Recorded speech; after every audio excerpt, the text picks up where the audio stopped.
183 గజాల 3 BHK villa కేవలం 25 లక్షలు మాత్రమే. రాష్ట్ర ప్రభుత్వం నుంచి ఈరోజు సభలో అందరికి ఇవ్వాలన్నటువంటి ఆలోచనతోనే ఈ షార్ట్ డిస్కషన్ ఈరోజు తీసుకోవడం జరిగింది అధ్యక్ష. రాష్ట్రానికి సంబంధించినంతవరకు అన్ని రంగాలు ఏ రంగం అభివృద్ధి చెందాలన్నా అవసరమైనటువంటి విద్యుత్ పైన, విద్యుత్ ఉత్పత్తి పైన, ఆ విద్యుత్తులో ఉన్నటువంటి ఇబ్బందుల పైన, వాటన్నిటిపైన కూడా ఈ సభకి అలాగే ఈ రాష్ట్ర ప్రజలకు కూడా వాస్తవ పరిస్థితులు తెలియాలనేటువంటి ఆలోచనతోనే ఈ శ్వేతపత్రాన్ని ఈరోజు ప్రవేశపెడతా ఉన్నాం అధ్యక్ష. రాష్ట్ర ఆర్థిక పురోగతిలో, రాష్ట్ర అభివృద్ధిలో విద్యుత్ రంగం కీలక పాత్ర పోషిస్తుంది అధ్యక్ష. పరిశ్రమల అభివృద్ధికి, వ్యవసాయ రంగ పురోగతికి, సేవారంగం అభివృద్ధికి నమ్మకమైనటువంటి విద్యుత్ సరఫరాయే వెన్నెముక అధ్యక్ష. వైద్య రంగంలోని అత్యవసర సేవలకైనా, రవాణా మరియు సమాచార రంగాల మనుగడకైనా నాణ్యమైన విద్యుత్ సరఫరా చాలా ముఖ్యం అధ్యక్ష. రాష్ట్రంలోని ప్రజల నాణ్యమైన జీవన శైలిని సూచించేది కూడా విద్యుత్ అధ్యక్ష. మొత్తంగా చూస్తే ఆర్థిక పరంగా, నిర్వహణ పరంగా విద్యుత్ రంగం పరిపుష్టంగా ఉండటం రాష్ట్ర మనుగడకి చాలా అవసరం అధ్యక్ష. తెలంగాణ రాష్ట్రం ఏర్పడే నాటికి టీఎస్ జెన్కోలో స్థాపిత విద్యుత్ ఉత్పత్తి సామర్థ్యం 4365.26 మెగావాట్లు అధ్యక్ష. రాష్ట్రం ఏర్పాటు కన్నా చాలా ముందుగానే ఆనాటి నాయకులు ముందు చూపుతో తెలంగాణలో 2960 మెగావాట్ల విద్యుత్ ఉత్పత్తి కేంద్రాలకు అవసరమైన ప్రణాళికలు, పనులు అప్పటి నాయకత్వం ఆలోచన చేసి ఏర్పాటు చేసి ప్రారంభించింది కూడా అధ్యక్ష. రాష్ట్రం ఏర్పడిన తర్వాత ఉత్పత్తి ప్రారంభించిన ఈ కొత్త విద్యుత్ ఉత్పత్తి కేంద్రాలే తర్వాత కాలంలో తెలంగాణలో నాణ్యమైన విద్యుత్తును అందించడంలో కీలక పాత్ర పోషించాయి. ముఖ్యంగా రాష్ట్ర పునర్వ్యవస్థీకరణ చట్టం రూపకల్పన సమయంలోనే తెలంగాణ విద్యుత్ అవసరాలను దృష్టిలో పెట్టుకొని ఇక్కడ స్థాపిత విద్యుత్ ఉత్పత్తి సామర్థ్యానికి అదనంగా 1800 మెగావాట్లు విద్యుత్ వచ్చే విధంగా కూడా అప్పటి నాయకత్వం, యూపీఏ ప్రభుత్వం శ్రీమతి సోనియా గాంధీ గారి నాయకత్వంలో ప్రత్యేక నిబంధనలు చట్టంలో రూపొందించడం జరిగింది అధ్యక్ష. రాష్ట్రం ఏర్పడిన తర్వాత గత ప్రభుత్వం మొదలుపెట్టి పూర్తి చేసింది కేవలం 1080 మెగావాట్ల భద్రాద్రి థర్మల్ ప్రాజెక్టు మాత్రమే. ఈ ప్రాజెక్టు కూడా పూర్తి కావటానికి సుదీర్ఘ కాలం పట్టింది అధ్యక్ష. ప్రమాణాలకు విరుద్ధంగా సబ్ క్రిటికల్ టెక్నాలజీ ఉపయోగించడం వల్ల పెట్టుబడి వ్యయం కూడా గణనీయంగా పెరిగింది. మరొక ప్రాజెక్టు బొగ్గు గనులకు అత్యంత దూరంగా నిర్మాణంలో ఉన్న 4000 మెగావాట్ల యాదాద్రి థర్మల్ పవర్ ప్రాజెక్టు. ఈ ప్రాజెక్టు వ్యయంలో కేవలం బొగ్గు సరఫరా అదనపు వ్యయమే సంవత్సరానికి 800 కోట్లు అధ్యక్ష. ప్రాజెక్టు జీవితకాలం 30 ఏళ్ళు అనుకుంటే ఈ వ్యయం మరింత భారీగా ఉండబోతా ఉంది అధ్యక్ష. ప్రస్తుతం రాష్ట్ర విద్యుత్ రంగ పరిస్థితి చాలా ఆందోళనకర పరిస్థితిలో ఉన్నది అధ్యక్ష. డిస్కమ్లు ఇప్పటిదాకా మూటగట్టుకున్న నష్టాల మొత్తం విలువ 62,461 కోట్లు అధ్యక్ష.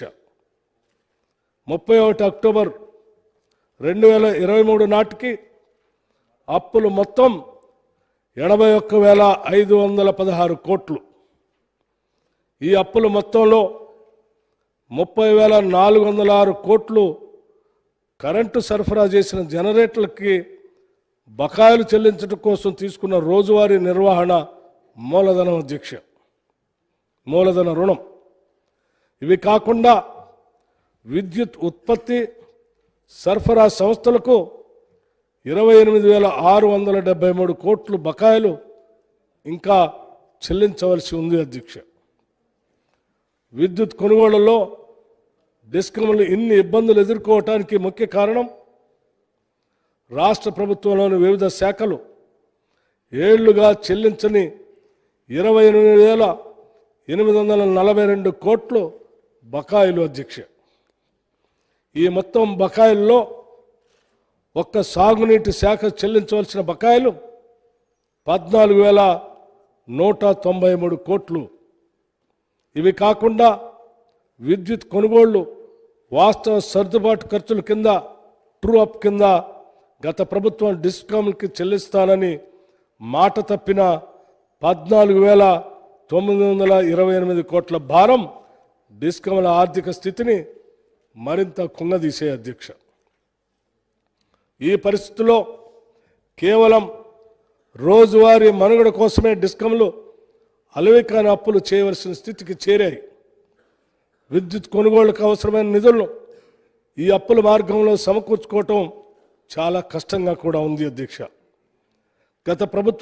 గత ప్రభుత్వం సకాలంలో చెల్లింపులు జరపకపోవటం వల్ల, సంస్థలకు ఇచ్చిన వాగ్దానాల్ని నిలబెట్టుకోకపోవటం వల్ల ఇవాళ డిస్కమ్లు అప్పుల ఊబిలో కూరుకునిపోయి ఉన్నాయి అధ్యక్ష. విద్యుత్ సంస్థలకు సకాలంలో విడుదల చేయవలసిన నిధుల విషయంలో గత ప్రభుత్వం ఆర్థిక క్రమశిక్షణ పాటించకపోవటం వల్ల ఆర్థికంగా కుదేలైన విద్యుత్ రంగాన్ని గత ప్రభుత్వం నుండి వారసత్వంగా పొందినప్పటికీ రాష్ట్రంలోని విద్యుత్ వినియోగదారులందరికీ నాణ్యమైన నమ్మకమైన విద్యుత్తుని బాధ్యతాయుతమైన పారదర్శక మార్గంలో అందించడానికి, వ్యవసాయ రంగానికి ఉచిత విద్యుత్ అందించడానికి ఈ ప్రభుత్వం కట్టుబడి ఉన్నది అధ్యక్ష. రాష్ట్ర విద్యుత్ రంగం ప్రస్తుతం ఎదుర్కొన్న ఆర్థికపరమైన సవాళ్లను దృష్టిలో పెట్టుకొని గత ప్రభుత్వం మా ప్రభుత్వానికి అనేక సమస్యలతో వదిలివేసిన విద్యుత్ సంస్థల ప్రస్తుత స్థితిని రాష్ట్ర ప్రజలకు వివరించవలసిన బాధ్యత మా పైన ఉన్నది.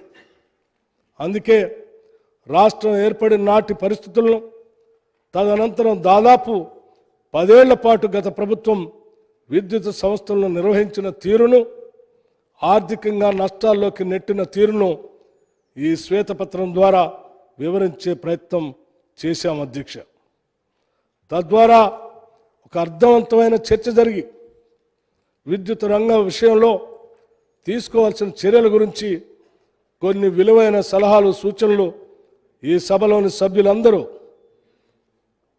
చివరికి ప్రతిపక్షానికి సంబంధించిన సీనియర్ శాసనసభ్యులతో సహా ఈ సభలో ఉన్నటువంటి మిగతా శాసనసభ్యులందరూ కూడా ఈ అంశాలపైన లోతుగా అధ్యయనం చేసి, లోతుగా అర్థం చేసుకొని రేపు భవిష్యత్తులో ఈ రాష్ట్రంలో విద్యుత్ రంగానికి సంబంధించిన సమస్యలు అధిగమించడానికి, ఈ రాష్ట్ర ప్రజలకి నాణ్యమైనటువంటి విద్యుత్తును అందించడానికి తగినటువంటి సలహాలు, సూచనలు ఇవ్వవలసిందిగా కూడా వారందరికీ వివరించడం కోసమే ఈ శ్వేతపత్రం, అట్లా ఈ రంగానికి సంబంధించిన సమగ్రమైన సమాచారాన్ని సభకు అందిస్తూ ఉన్నాం అధ్యక్ష. ఉదాహరణకి అధ్యక్ష, మనం ఒకసారి ఈ రాష్ట్రంలో ఉన్నటువంటి లోన్లు సంబంధించి విద్యుత్ రంగానికి సంబంధించిన బకాయిలు ఎంత భారంగా, ఆందోళనకరంగా ఉన్నాయో ఒకసారి మనమందరం అర్థం చేసుకోవాల్సినటువంటి పరిస్థితి కూడా ఉంది. గత ప్రభుత్వం వారు వచ్చిన తర్వాతనే ఏదో ఈ రాష్ట్రంలో కరెంటు ఉత్పత్తి జరిగినట్టు, విద్యుత్ రంగానికి సంబంధించినటువంటి ప్రాజెక్టులు వాళ్లే పెట్టినట్టు, వారు వచ్చిన తర్వాతనే ఈ రాష్ట్రంలో ఉచిత కరెంటు ఇస్తున్నట్టు, వారు వచ్చిన తర్వాతనే ఈ రాష్ట్రంలో బల్బు వెలుగుతున్నట్టు ప్రతి సందర్భంలో గత 10 సంవత్సరాలుగా వారు మాట్లాడినటువంటి విషయాలు గుర్తుకొచ్చి నేను వాస్తవ విషయాలు ఈ సభ దృష్టికి తీసుకొని రాదలుచుకున్నాను. అధ్యక్ష, మీరు రాకముందే ఈ రాష్ట్రంలో అనేక విద్యుత్ రంగ ప్రాజెక్టులు స్థాపించబడ్డాయి. అలాగే భవిష్యత్ తరాల అవసరమైనటువంటి విద్యుత్ రంగాన్ని దృష్టిలో పెట్టుకొని ఈ రాష్ట్ర విభజన కంటే ముందే 2013, 14, 15 కంటే ముందే ఆనాడు ఈ దేశంలో పాలన చేసినటువంటి యూపీఏ ప్రభుత్వానికి సంబంధించిన ప్రధానమంత్రి మన్మోహన్ సింగ్ గారి నాయకత్వంలో, ఆనాటి యూపీఏ చైర్పర్సన్ సోనియా గాంధీ గారి నాయకత్వంలో దేశంలో అవసరాలను దృష్టిలో పెట్టుకొని ముందుగానే ఆలోచన చేసి అనేక ప్రణాళికలతో అనేక విద్యుత్ ప్రాజెక్టుల్ని పెద్ద ఎత్తున ఈ దేశంలో తీసుకొని రావటం, అందులో భాగంగా ఈ రాష్ట్రంలో కూడా ఏర్పాటు చేసే కార్యక్రమంలో ముందుకు పోబట్టే ఈరోజు రాష్ట్ర విభజన జరిగిన తర్వాత కూడా అవన్నీ ప్రొడక్షన్లోకి వచ్చి ఈరోజు రాష్ట్రంలో విద్యుత్తుని మనం అందించగలిగాం. అటువంటి వాస్తవ పరిస్థితులన్నింటినీ కూడా వక్రీకరించి ఈ రాష్ట్ర ప్రజలకి వాళ్ళు ఏమీ లేదు, అంతా మా వల్లనే విద్యుత్ ఉత్పాదన జరిగింది, మా వల్లనే విద్యుత్ సరఫరా జరుగుతుందని చెప్పే ప్రయత్నం గత ప్రభుత్వాలు చేశాయి. వాస్తవ పరిస్థితుల్ని ఈ సభ దృష్టికి తీసుకొని రావడంతో పాటు మీరు అధికారంలోకి వచ్చే నాటికి ఉన్నటువంటి ప్రాజెక్టులు, అప్పటికే ప్రణాళికాబద్ధంగా ప్రాసెస్లో ఉన్నటువంటి ప్రాజెక్టులు, ఆ తర్వాత మీరు వచ్చిన తర్వాత మొదలుపెట్టినటువంటి ప్రాజెక్టులు, వాటికి సంబంధించిన ప్రొడక్షన్లోకి వచ్చిన ప్రాజెక్టులు సమగ్రమైన సమాచారాన్ని కూడా ఈ శ్వేతపత్రంలో మేము స్పష్టంగా వివరించాం. మీరు వచ్చిన తర్వాత అదనంగా కొత్త ప్రాజెక్టులు తీసుకొని వచ్చి కావలసిన రీతిలో ఎన్ని రెట్ల రీతిలో ఉత్పత్తి కేంద్రాలను ప్రారంభించాలో ఆ స్థాయిలో ప్రారంభించకపోగా ఉన్న వాటినే కుదేలేటట్టుగా మీరు చేసిన అప్పులు అత్యంత ఆందోళనకరంగా మారే అధ్యక్ష. ఉదాహరణకి డిస్కమ్స్ సంబంధించి ఇవాళ లోన్లు ఒకసారి 2014లో కేవలం 10,783 కోట్లు ఉంటే 2023 అక్టోబర్ నాటికల్లా అది 39,457 కోట్లకి డిస్కమ్లలో అప్పుల బారిన పడేటట్టుగా చేశారు అధ్యక్ష. అలాగే ట్రాన్స్కోకు సంబంధించి కేవలం 2,911 కోట్లు మాత్రమే అప్పులుంటే 2014 నాటికి అది 2023 నాటికల్లా 50,136 కోట్లకి అప్పుల పాలు చేశారు అధ్యక్ష. అట్లాగే జెన్కోకు సంబంధించి 2014 కల్లా కేవలం 7,662 కోట్లు మాత్రమే అప్పుగా ఉంటే 2023 కల్లా కేవలం 10 ఏళ్లలో 31,923 కోట్లకి అప్పుల పాలు చేశారు అధ్యక్ష. మొత్తంగా ఈ విద్యుత్ రంగ సంస్థలకు సంబంధించి 81,516 కోట్లకి అప్పుల పాలు చేసినటువంటి దుస్థితి ఈరోజు రాష్ట్రంలో మన స్పష్టంగా అర్థమవుతోంది. ఇవి కాకుండా ఇంకా డిస్కమ్స్కి సంబంధించి రాష్ట్ర ప్రభుత్వం ద్వారా ఉన్నటువంటి డ్యూస్ అధ్యక్ష, రాష్ట్ర ప్రభుత్వం ద్వారా డిస్కమ్ చెల్లించాల్సింది అదనంగా ఇంకొక 28,673 కోట్లకి విలువైనటువంటి డబ్బులు మీరు చెల్లించాల్సినటువంటి అవసరం ఉంది అధ్యక్ష. అలాగే అధ్యక్ష, మీ పాలన సక్రమంగా లేకపోవటం వల్ల, ప్రణాళికాబద్ధంగా లేకపోబట్టి, మీరు సరైనటువంటి దూరదృష్టి లేకపోవటం వల్ల డిస్కమ్లో డెఫిసిట్ కూడా చాలా లోతులోకి వెళ్ళిపోయింది అధ్యక్ష. ఉదాహరణకి అగ్రికల్చర్ సబ్సిడీ గ్యాప్ వచ్చేసి ఒక్కసారి ఆలోచన చేస్తే 18,725 కోట్ల రూపాయలు ఇవాళ డిస్కమ్కి డెఫిసిట్లో ఉంది అధ్యక్ష. అట్లాగే గవర్నమెంట్ డ్యూస్ డిస్కమ్కి ఇవ్వాల్సినటువంటిది 28,843 కోట్ల అధ్యక్ష.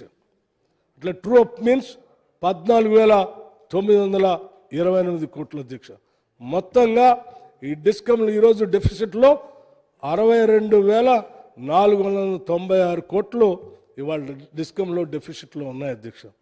ఇంత ఆందోళనకరమైనటువంటి పరిస్థితిలో ఉన్నటువంటి విద్యుత్ రంగం సంబంధించిన సమాచారం శ్వేతపత్రం ద్వారా, ఇంకా సమగ్రమైనటువంటి సమాచారం శ్వేతపత్రం ద్వారా మీ అందరి ముందు ఉంచడం జరిగింది అధ్యక్ష. మీరందరూ కూడా దయచేసి బాగా ఆలోచన చేసి ఈ విద్యుత్ రంగ భవిష్యత్తులో దీన్ని బాగు చేయటానికి, ఈ అప్పుల ఊబిలోంచి బయటికి తీసుకొని రావడానికి, నాణ్యమైనటువంటి విద్యుత్తును అందించడానికి, వ్యవసాయ రంగానికి ఉచిత కరెంటు ఇవ్వటానికి, ఇంకా పారిశ్రామిక రంగానికి విద్యుత్ అందించడానికి, సక్రమంగా ప్రణాళికాబద్ధంగా ముందుకు పోవటానికి మీ ఆలోచనలు, విలువైనటువంటి ఆలోచనలు, అభిప్రాయాలు స్పష్టంగా ఈ సభకు తెలియవలసిందిగా, చెప్పవలసిందిగా మీ అందరికీ గౌరవ సభాపతి గారి ద్వారా సభలో ఉన్నటువంటి సభ్యులందరికీ కూడా విజ్ఞప్తి చేస్తూ, ఈ రాష్ట్రంలో ఉన్నటువంటి ప్రజలందరూ కూడా ఈరోజు విద్యుత్ రంగంలో జరిగినటువంటి అరాచకం, ఈరోజు ఈ విద్యుత్ రంగంలో జరిగినటువంటి ఈ నిరర్ధకమైనటువంటి అప్పులు, లేకపోతే నిరర్ధకమైనటువంటి ఆలోచనలు ఈ రంగాన్ని ఎంత ఇబ్బందిలో పెట్టినటువంటి ఈ 10 ఏళ్ల పాలన గురించి అందరూ కూడా ఆలోచన చేయవలసిందిగా కూడా విజ్ఞప్తి చేస్తూ నేను చర్చను మొదలుపెట్టవలసిందిగా కోరుతూ ముగిస్తా ఉన్నాను అధ్యక్షుడు. Thank you. Shri G Jagadishwar Reddy గారు.